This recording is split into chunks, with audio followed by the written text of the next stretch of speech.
Praise the Lord. கர்த்தருக்கு ஸ்தோத்திரம். தேவனுக்கு மகிமை உண்டாகுங்க. தேவனுடைய பிள்ளைகளே, தேவனுடைய வார்த்தை வெளிப்படுறதுல தேவனுடைய வார்த்தையிலிருந்து நம்ம அநேக காரியங்கள் கற்றுக்கொள்ள போகிறோம். நம்மோடு கூட தேவன் தாமே ஒவ்வொரு நாளும் பேசுகிற தேவன்.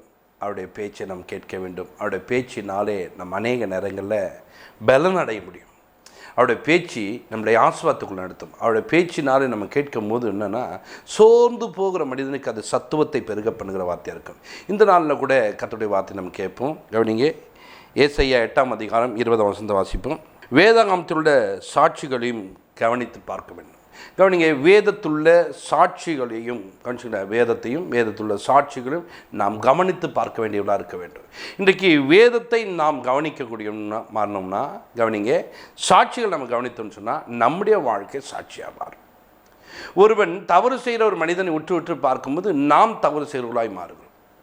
அதுபோல் இந்த உலகத்தின் காரங்களில் ஒரு மனிதன் ஒரு வேலை செய்கிற மனிதனை பார்க்கும்போது அந்த வேலையை நாம் செய்யக்கூடியவர்களாய் மாறுகிறோம். அதுபோல் வேதத்தில் ஒரு மனிதன் சாட்சியாய் வாழ்ந்தவர்களை நீங்கள் கவனிப்பீர்கள் சொன்னால் அந்த சாட்சியின் ஜீவன் உங்களுக்குள்ளே வரும். அப்போ வேதாகமத்தை ஒரு மனிதன் கவனிக்க வேண்டும். வேதத்தையும் வேதத்துள்ள சாட்சிகளையும் நாம் கவனிக்கக்கூடியவர்களாய் மாற வேண்டும்.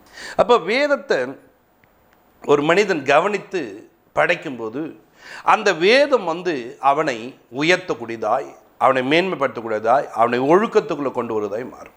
இன்றைக்கு நிறைய பேருடைய வாழ்க்கையில் வேதத்தை ஒரு சரியான விதத்தில் பயன்படுத்துவது இல்லை.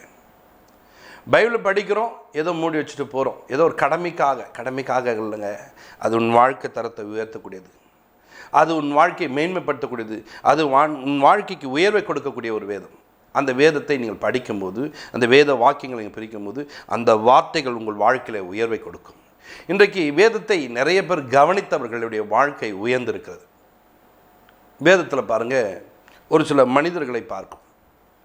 இன்றைக்கு கூட நம்ம அநேக காரியங்களை பார்க்கும்போது, இந்த அகஸ்டின் ஜெபகுமார் இல்லையா சொல்லும்போது, என்னுடைய தாய் இப்படியாய் பைபிள் படிக்க வச்சுருக்குறாங்க, நான் இப்படி பைபிள் படித்தாதான்னு சொல்லிட்டு. அப்போ பாருங்கள், அந்த சிறு வயதில் அவளை பைபிள் படிக்க கற்றுக் கொடுக்குறாங்க. வேதத்தினுடைய முக்கியத்துவங்களை அறிய வைக்கிறார்கள். அன்றைக்கு படிக்க இன்ட்ரெஸ்ட் இல்லைங்க, படிக்க முடியாதுங்க, படிக்க தெரியாது. ஏன்னா நம்மளுக்கு அதில் இன்ட்ரெஸ்ட் இருக்குது. ஆனால் தாயோ தகப்பனோ என்ன பண்ணுறாங்க, அதுக்குள்ளே செய்யும்படிக்கு அதை செய்து ஆக வேண்டும் என்று அவர்களுக்கு கட்டளை கொடுக்கிறார்கள். அதை செய்ததுனால்தான் இன்றைக்கி அவர்கள் உயர்ந்த ஸ்தானங்கள் அடைந்து அவர்கள் மேன்மையானார்கள். இன்றைக்கு நான் கூட உங்கள் முன்னாடி நிற்கிறேன்னு சொன்னால் எனக்கு அப்படிப்பட்ட காரியங்கள் நடந்திருக்கு. கொஞ்சம் டீ குடிக்கணும் அப்படின்னு சொன்னால் டீ காலைல போடுவாங்க, டீ கொஞ்சம் தான் குடிப்பாங்க. அந்த டீயை குடிக்கணும்னா பைபிள் படித்து முடிச்சா தான் குடிக்கணும். பைபிளை படித்தே ஆகணும். ஒரு அதிகாரத்தை நீ படித்து முடிக்கணும். அப்போ அந்த ஒரு அதிகாரத்தை படிக்கணும்னு சொன்னால் எங்களுக்கு படிக்க முடியாத ஒரு சூழ்நிலை, படிக்க மாட்டேன், அதில் இன்ட்ரெஸ்ட் இல்லை. ஆனால் அந்த டீ குடிக்கணுன்றதுக்காகவே அதை படிக்க வேண்டியதாக இருக்குது. அப்படியாப்பட்ட ஒரு சூழ்நிலைக்குள்ளே கொண்டு போய் நிறுத்தினால்தான் இன்றைக்கு நாங்கள் ஒரு ஊழியக்காரனாக நிற்க முடியுது. வேதத்துள்ள ஒவ்வொரு மனிதர்களும் அப்படி தான் மாறி இருக்கிறார்கள். அதே போல் இன்றைக்கு இருக்க அநேக பாஸ்டர் பாருங்கள், அந்த வேதத்துக்கு ஒரு முக்கியத்துவம் கொடுத்தவர்கள் இன்றைக்கி நல்ல மேன்மையாக இருக்காங்க, கனத்தோடு இருக்காங்க, உயர்ந்திருக்காங்க. காரணம் அந்த வேதம் அவர்களை உயர்த்தியது. அந்த வேதம் அவர்களுக்கு உயர்ந்த ஸ்தானத்தை கொடுக்குது. அப்போ வேதத்தையும் வேதத்துள்ள சாட்சிகளையும் நாம் கவனித்து பார்க்க வேண்டும். நாம் கவனிக்கக்கூடியவர்களாய் மாற வேண்டும். அப்படி அவர்களை கவனிக்கும் போது என்ன நடக்கும்? வேதத்தில் கவனிங்க, 2 தீமோத்தேயு எடுத்துக்கொள்ளுங்க, 3ஆம் அதிகாரம் 16ஆம் வசனத்தை வாசிப்போம். வேத வாக்கியங்கள் எல்லாம் தேவ ஆவியினால் அருளப்பட்டிருக்கிறது. தேவனுடைய மனுஷன் தேறினவனாகவும் எந்த நற்கிரியையும் செய்ய தகுதியுள்ளவனாகவும் இருக்கும்படியாக. வேத வாக்கியம் எல்லாம் எங்கே இருக்கு? தேவ ஆவியினால் அருளப்பட்டிருக்கு. அப்போ தேவனுடைய வார்த்தைகள் ஏதோ ஒரு சாதாரண இல்லை, தேவ மனுஷனாலே எழுதப்பட்டது மாத்திரம் இல்லை, அதை தேவ ஆவியானவர் அவர்களுக்கு போதித்திருக்கார். சீகன் பால்னு சொல்லிட்டு மனிதன் இருக்கிறார். அவர் பாருங்கள், வெளிநாடுகள்லேருந்து வந்து தரங்கம்பாடியிலேருந்து தமிழை கற்றுக்கொண்டு தமிழிலே என்ன பண்ணுறதுன்னா இந்த வேதத்தை ஆகமங்களை அவர் என்ன பண்ணுறது கொடுத்துருக்கார். இந்த வேதாகமத்தை என்ன பண்ண தமிழில் மொழிபெயர்ப்பு பண்ணி நமக்கு கையில் கொடுத்துருக்கார். எவ்வளோ பிரயாசப்பட்டுருக்கா பார்த்தீங்களா? ஒரு தமிழ் மொழியே தெரியாதவர் இந்த தமிழ் மொழியை கற்றுக்கொண்டு இந்த வேதாகமத்தை பரிசுத்தாவினர் பண்ண அவர் உணர்த்தினார். அவைகளை கொண்டு என்ன பண்ண எழுதி நம்ம கையெல்லாம் கொடுத்துருவேன். ஆனால் நம்ம கையில் இருக்க வேத புத்தகத்தை, உன் கையில் இருக்க வேத புத்தகத்தை நீ படிக்கிறியா? படிக்கும் போது அதை கவனிக்கிறியா? தேவனை ஏன் இதை காமிச்சிருக்கிறார்? தேவன் இதில் என்ன கற்றுக் கொடுக்க விரும்புகிறார்? தேவன் எனக்கு என்ன சொல்லிக் கொடுக்க போகிறார் என்பதை நீங்கள் அறிந்து கொள்ள வேண்டும். ஏன்னா வேதத்தில் தேவன் அநேக காரியங்களை கற்றுக் கொடுக்கணும். இப்போ பாருங்கள், நீங்கள் இந்த பரிசுத்த ஆவியானவரால் எழுதப்பட்ட ஒரு வார்த்தையை நீங்கள் கைக்கொள்ளும், இந்த வேதத்தை கைக்கொள்ளும் போது அவைகளாலே உபதேசத்தையும் கடிந்து கொள்வதிலையும், கவனிச்சிங்களா, சீர்திருத்தத்திலும் நீதியை படிப்பிக்கிறதுமா இருக்குது. அப்போ ஒரு மனிதன் இந்த வேதத்தை கவனித்து படிக்கும்போது இவைகளாலே ஒரு மனிதன் உபதேசிக்க முடியும். ஒரு உபதேசம் பண்ண முடியும். ஒரு குடும்பம் சரியில்லை, அதுக்கு ஒரு உபதேசம் பண்ணலாம். மனைவியை பார்த்து உபதேசம், பிள்ளைகளை பார்த்து உபதேசம். எப்படின்னா சத்தியத்தை கொண்டு அவன் பேசலாம், சத்தியத்தை கொண்டு அவன் கடிந்து கொள்ளலாம். இப்போ இந்த நேரங்களில் தேவ பிள்ளைகளாக இருக்கிற நீங்கள் இந்த வேதத்தை நீங்கள் கை கொள்ளவில்லை, கவனிக்கவில்லை, படிக்கவில்லை என்று சொன்னால் நீங்கள் உங்கள் குடும்பத்தை சரியாக நடத்த முடியாது. ஒரு உபதேசம் பண்ணால் நீ எல்லாம் பேச வேண்டியா, நீ எல்லாம் பேசுறியா ஒரு கேள்வி எழுப்பாங்க. என்ன பண்ணுவீங்க நீங்கள்? நீ கடிந்து கொண்டா நான் பயந்துருவேனா? பாருங்க, இந்த வேதத்தை கை கொண்டவர்கள் அசுத்தாவிகளை பார்த்து கடிந்து அது ஓடுகிறது அவங்களை பார்த்த உடனே. காரணம், வேதம் அவர்களுக்குள்ளே இருக்கிறது. இந்த வேதத்தை நாம் கவனிப்போம் என்று சொன்னால் அதை உற்று பார்க்கும்போது அதுக்குள்ளே எல்லாம் இருக்கும். எதே கவனிக்கிறோம் வீட்டுக்குள்ளே போகிற வழியில் பார்த்தீங்கன்னா அப்படியே எல்லாரையும் பார்த்துட்டு ஒரு பார்வை பார்த்துட்டு போவாங்க. எங்கே போகணுமோ அங்கே என்ன பண்ண பார்வை இருக்காது, எல்லா பக்கமும் திரும்பாங்க. என்னென்னா எல்லாத்தையும் கவனிக்கிறாங்களாம். எல்லாத்தையும் நம்ம கவனிக்கணும், எல்லாத்தையும் பார்க்கணும். எல்லாத்தையும் பார்க்க தெரிஞ்ச உனக்கு எதை பார்க்க தெரிஞ்சுமா? வேதத்தை கவனிக்க தெரிய வேண்டும். இன்றைக்கு கவனிங்க, தன்னோடு கூட அந்த ஒரு சிறு பிள்ளை கூட வந்த பிள்ளை டக்குன்னு பார்த்தா வெளியே ஓடிச்சு, விளையாட போயிடுச்சு. அவங்க பாருங்கள் ஓடி போயிட்டு அந்த பிள்ளை எந்த பக்கம் போச்சுன்னு கவனிக்கிறாங்க. என்னம்மா அப்படின்னு கேட்டேன். இல்லை, குழந்தை வந்துச்சு காணோம்னாங்க. குழந்தைய அவங்க கடைக்கு விட்டு போயிட்டாங்கம்மா. பாருங்கள், கூட வந்த பிள்ளை கொஞ்ச நேரத்தில் காணோன்னு அதை தேடி அதனுடைய காரியங்களை பார்க்கிறார்கள். இதை கவனிக்க தெரிந்த உனக்கு உன் கையில் உள்ள வேத புத்தகத்தை எப்படி கவனித்தாயான்னு கேட்டேன். நேற்று கற்றுக்கொண்ட வசனம் என் கூடவே வந்துச்சு. எந்த நிமிஷம் எப்பொழுது என்னை விட்டு விலகி ஓடிச்சு, எப்பொழுது நான் அந்த வசனத்தை விட்டு விலகி ஓடி வந்தேன் என்பதை நீ கவனித்தாயா? ஒரு ஃபோன் உன் கையில் இல்லைன்னா உடனே என்ன பண்ணுறீங்க நீங்கள்? ஐயோ ஃபோனை காணுமே, உடனே பாருங்கள், எங்கள் நம்பருக்கு கொஞ்சம் கால் பண்ணுங்கள், என் ஃபோனை எங்கேயோ விட்டுட்டேன். யாருக்கு என்ன நம்பர் வாங்கி என்ன பண்ணுறீங்க? கால் பண்ணி பார்க்குறீங்க, உங்கள் ஃபோன் எங்கே இருக்குன்னு தெரிந்து கொள்கிறீங்க. கரெக்டு, நல்லது. இப்படி தெரிந்து கொண்ட நீங்கள், இப்படி புரிந்து கொண்ட நீங்கள், எல்லாவற்றையும் வந்து கொண்டு நீங்கள் அந்த ஃபோனை தேடி கண்டுபிடிச்சது மாதிரி உன் கூட வந்த வசனம் எங்கே, உன் கூட வந்த வார்த்தை எங்கே கவனித்தாயா? எங்கே போயிடுச்சு? எங்கே விட்டேன்? எந்த சந்தோஷத்தினால இதை இழந்து போய் விட்டேன்? எந்த காரியத்தினால் இந்த வசனத்தை விட்டு நான் விலகி வந்து விட்டேன்? யோசித்ததுண்டா? சிந்தித்ததுண்டா? சிந்தித்துப்பார். செக் பண்ணி பார்த்தா தான் தெரியும் என்ன காரியம் என்பதை அறிய முடியும். வசனங்களை இன்றைக்கு அநேகருக்கு கவனிப்பதில்லை. அதனால் அவைகளினாலே உபதேசம் பண்ண முடியுமா? அதனால் என்ன பண்ண முடியுமா? கடிந்து கொள்ளுதல். இந்த வேத வாக்கியங்கள் உங்களுக்குள்ள போது கடிந்து கொள்ளுதலையும், உன் குடும்பத்தை எப்பொழுது எப்படி நடத்த வேண்டும் என்று எல்லா நேரமும் கத்தின்னு கிடக்க மாட்டாங்க. ஒரு சில காரியங்கள் சரியில்லாத போது மாத்திரம் கடிந்து கொள்வார்கள். ஒரு சில வீட்டில் சும்மாவே கத்தினுப்பாங்க. ஒரு சில வீட்டில் இருக்க நாய் பாருங்க சும்மாவே குலைச்சுன்னு கிடக்கும். நல்ல வசதிக்காரங்க வீட்டில் இருக்க நாய் எல்லாம் பாருங்க கொலை கம்முன்னு இருக்கும். தேவையான ஆட்கள், தெரியாத ஆட்கள் வேணும் லொல்லணும், அது பார்த்து கடிக்க போயிடும்.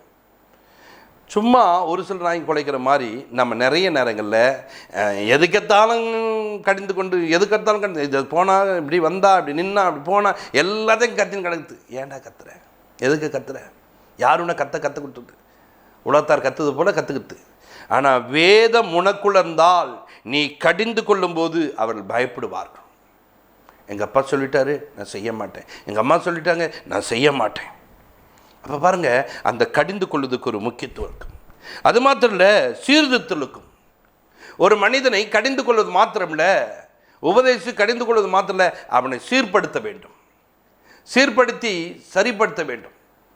இன்றைக்கு பாருங்கள், இயேசு அங்கே புறப்பட்டு வரும்போது அங்கே இருக்க ஒரு அசுத்தாவி பிடித்த மனுஷன் எங்களை வேதனைப்படுத்தவா வந்து, அப்போ அந்த அசுத்தாவி வேண்டிக்கணும். உடனே பாருங்கள், அந்த ஆவி பன்றிக்கூட்டத்துக்கு போயிடுச்சு. அந்த மனிதனும் சரியாயிட்டான்.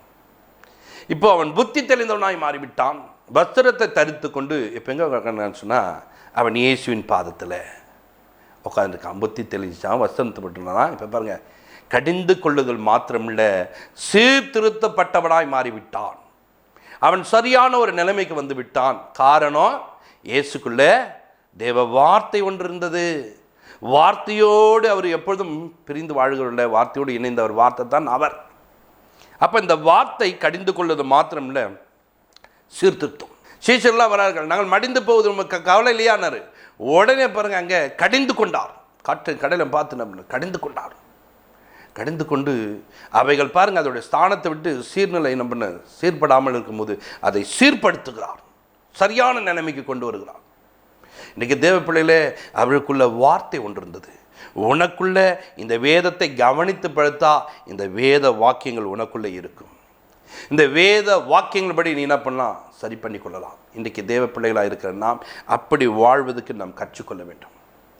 வேதத்தில் நம்ம ஒவ்வொரு நாளும் தேவனுடைய வாக்கியங்களை சரியாய் பிடித்துக்கொள்ளும். உனக்குள்ள வார்த்தை இருந்தால் உன் வாழ்க்கை தரம் உயர்ந்துடும். வார்த்தையை பிடித்துக்கொண்டு நடக்க வேண்டும்.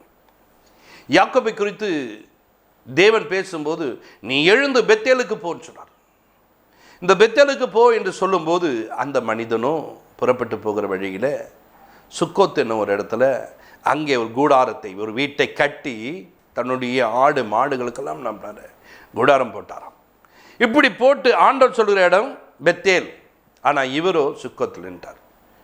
இப்போ இங்கே நிற்கிற நேரங்களில் ஒரு பிரச்சனை ஸ்டார்ட் ஆகுது வாழ்க்கையில். இந்த பிரச்சனைக்குள்ளே போகிற ஒரு மனிதனாய் மாறிவிட்டார். காரணம், தேவ பிள்ளைகளாக இருக்க நாம் தேவனோடு கூட பழக வேண்டும். அதை விட்டு அந்த இடத்துல பாருங்கள், ஆண்டவர் சொல்கிறத கேட்காம அந்த வார்த்தையின்படி நடக்காமல் இருக்கும்போது இவராக ஒரு இடத்த கூடாரத்தை பார்த்து, இது நல்லா இருக்குது, இந்த இடத்துல இருந்துருவோன்னு சொல்லிட்டு கொஞ்சம் நேரம் இருக்கா. வீட்டை கட்டியிருக்காருன்னா பாருங்கள், கூடாரம் கூட போடல, வீட்டை கட்டிட்டாருங்க. அப்படி இருக்கக்கூடிய இடத்துல அவருடைய மகள் பாருங்கள், தேசத்தை நான் சுற்றி பார்த்து விட்டு வருகிறேன் தீனால் போனால் பாருங்கள், போனவள் கெடுக்கப்பட்டு விட்டாள். அங்கே இருக்கிற ஒரு ராஜகுமாரனாலே கெடுக்கப்பட்டாள். கெடுக்கப்பட்டது நிமித்தம் இந்த சங்கதியை கேட்கிற அவருடைய பிள்ளைகள் 2 பேர் பட்டயத்தை எடுத்து கொன்று போட்டு அவர்கள் கொலைகாரர்களாய் மாறிவிட்டார். காரணம் என்ன தெரியுமா? வேதம் உனக்குள்ளே இருந்தால், இந்த வேத வசனத்தின்படி வாழ்ந்தா, கர்த்தர் என்னை எங்கே போக சொல்கிறார் அங்கே நான் போக வேண்டும், அதை நான் செய்ய வேண்டும். அதை செஞ்சிருந்தா இவருடைய வாசனை கெட்டு போயிருக்காது, இவருடைய பிள்ளைகள் கொலைகாராக மாறிக்க மாட்டாங்க, இவங்க பொண்ணு தீட்டுப்பட்டவளாகி இன்றைக்கு இப்படி மாறி இருக்க மாட்டாங்க. காரணம் தெரியுமா? வேத வசனங்கள் தன்னுக்குள்ளே வைத்துக்கொண்டு வேதம் சொன்னபடி வாழாமல் இருக்குன்னா, இன்றைக்கி வேதத்தின்படி வாழ்ந்தா உன் வாழ்க்கை நாற்றம் அடிக்காது. அன்று சொன்னார், பெத்தேலுக்கு போனான், போயிருந்தார்னா இவருடைய காரியங்கள் இப்படி வாசனை நாறி இருக்காது. அவர் அதை இப்படி செய்யாத போது அவருடைய வாழ்க்கை தரம் மாறிவிட்டது. வேதத்தில் நீங்கள் பார்க்கும்போது தேவனுடைய பிள்ளைகளே, லோத் என்ற ஒரு மனிதன் இருக்கிறார். ஆண்டவர் அழைக்கும் போது பாருங்கள், ஆபிரகாமே நீ உன் நேரத்தை விட்டு வா, நீன்னு சொன்னார். நீ உன் நேரத்தை விட்டு வா, உன் தகப்பனை விட்டு வா. யாரை பார்த்து நீன்னு சொல்லிட்டு ஒருவனை அழைத்தார். ஆனால் அவனும் கழிச்சுங்களா கூட லோத்து வரும்போது லோத்தையும் கொட்டுக்கணும். 2 பேருக்கும் ஆஸ்திகள் நம்ம பெருகியது. தேவன் சொன்னது நீ மட்டும் வானா. இப்போ எங்கே எது கிடைச்சாலும் லோத்துக்கும் அந்த ஷேர் போகுது. லோத்துடைய மந்தை மெம்பருக்கும் இந்த பக்கம் பார்த்திங்கன்னா ஆபிரகாமுடைய மந்தை மெம்பருக்கும் ஒரு நாள் தகராறு நடந்து, இந்த தகராறு நடக்கும்போது லோத்துக்கும் ஆபிரகாமும் பார்த்தாங்க, நம்ம பிரிந்து போயிடுவோம். அப்போ லோத்துடைய பார்வை எங்கே பார்த்தாருன்னு சொன்னால், லோத்து சோதம் குமாரா அப்படி பார்த்தாரு. செழிப்பாக இருக்குது, அது என்ன பண்ணுச்சு, நல்லா இருக்குது, அருமையாக இருக்குன்னு சொல்லிட்டு அந்த இடத்தை பார்த்தா, அங்கே நான் போகிறேன்னு போய்விட்டார். இப்போது ஆபிரகாம் அவர் போவதை பார்த்து கொண்டு இருக்க கர்த்தர் சொல்கிறாரு, நீ என்ன பார். அப்போ கர்த்தரை அவர் பார்த்ததுனாலே அவர் இவரை பார்த்து சொல்கிறாரு, நீ எம்மட்டமாக போறியோ அவ்வளோ நான் என்ன பண்ணுறேன் உனக்கு தரேன்னு சொல்கிறார். பார்க்க வேண்டியவரை நீங்கள் பார்க்கும்போது கர்த்தர் உங்களுக்கு உதவி செய்வார். அப்போ பார்க்க வேண்டியவரை நாம் பார்க்கிறபடிக்கு நாம் கற்றுக்கொள்ள வேண்டும். அவரை நாம் பார்ப்போம் என்று சொன்னால், கவனிங்க, இவர் அவனை பார்க்கிறார், ஆனால் கர்த்தர் இவரை பார்க்கிறார். ஆபிரகாமே போது இவர் அவரை பார்த்த உடனே அவர் பாருங்கள், கவனிக்க வேண்டியவர் கவனித்ததுனால அது சொல்கிறாரு, போயிட்டானா நினைக்கிறியா, எத்தனை போயிட்டானா, நீ எந்த பக்கம் தெரியும், கிழக்குக்கும் மேற்குக்கும் வடக்குக்கும் தெரியும், நீ எவ்வளோ தொழில் போறியோ அவ்வளோத்தையும் நான் உங்களுக்கு கொடுக்குறேன், போ. பார்த்தீங்களா, பார்க்க வேண்டிய தேவன், கவனிக்க வேண்டியவரை நீங்கள் கவனித்தால் அவர் உனக்கு உதவி செய்கிற தேவனாய் மாறுவார், உன் தேவையை சந்திப்பார். இந்த லோத்து பார்க்க வேண்டியவரை பார்க்காமல் போய், கவனிக்க வேண்டியதை கவனிக்காமல் போய், யாரை இப்போ பெருமா கவனிச்சாங்க, அங்கே இருக்கிற செழிப்பை பார்த்தார். கவனிக்க வேண்டியது, எனக்கு கூட ஒரு தேவன் இருக்கிறாரே, இந்த தேவனை நோக்கி பார்த்துனா அந்த தேவன் எனக்கு உதவி செய்வார் அவரை பார்த்துருந்தார்னா, இவர் முன்னே பார்த்தார், இவர் மனைவி பின்னே பார்க்கிறார்கள். இவருடைய பிள்ளைகள் கெட்டு போவதற்கு இவங்க 2 பேரும் காரணமாய் மாட்டாங்க. தேவனுடைய பிள்ளைகளை, நீ பார்க்க வேண்டிய ஒரு இடம்னா வேதம். அந்த வேதத்தை பார்த்து அவைகளை கவனித்தால் உன் வாழ்க்கை சிறந்திருக்கும், மேன்மையாக இருக்கும். அந்த வார்த்தையை பிடித்து கொண்டு ஒவ்வொரு நாளும் உங்கள் வாழ்க்கை சக்ஸஸாக போகும், செழிப்பாய் கர்த்தர் நடத்துவார். ஜெபிப்போம். பரலோக பிதாவே, உமக்கு நன்றி செலுத்துகிறோம். இப்பொழுது எங்களை தாழ்த்தி அர்ப்பணிக்கிறோம். பரிசுத்த ஆவியானவரே, நீர் எங்களோடு கூட இரும். வழிநடத்தும், பெரிய காட்சியும் எல்லாவற்றையும் தேவன் பொறுப்பெடுத்துக்கொள்ளும். உங்கள் நாமத்துக்கு மகிமாட்டும். இந்த நாளில் கூட ஆண்டவரே வேதத்தை கவனித்து படிக்க, கவனித்து கேட்க வேண்டிய கிருபையும் பலத்தையும் தேவன் தந்து நீர் ஆசீர்வதிக்கப்பட்டதுக்காய் ஸ்தோத்திரம். இயேசு கிறிஸ்துவின் ஜெபத்திற்கு நல்ல பிதாவே, ஆமென். God bless you.